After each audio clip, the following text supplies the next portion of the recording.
யாரும் பரலோகம் போக முடியாது.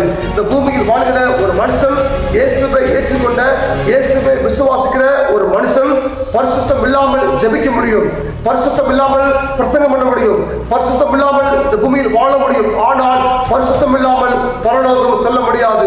பரிசுத்தம் இல்லாமல் தேவன் தருகிற நன்மையை பெற்றுக்கொள்ள முடியாது.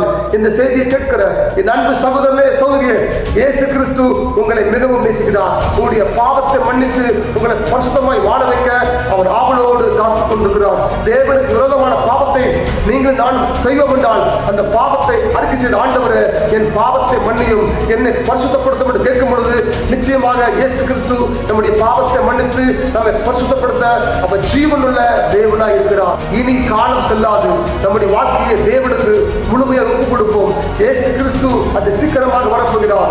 அவருடைய வருகையில் நீங்கள் நான் எடுத்துக்கொள்ளப்பட ஒரே ஒரு வழி பரிசுத்தம். பரிசுத்தம் இல்லாமல் பரலோகம் போக முடியாது. இப்பொழுதே ஆண்டவர் உங்களை பரிசுத்தப்படுத்த அவர் உங்கள் அருகே காத்துக் கொண்டிருக்கிறார்.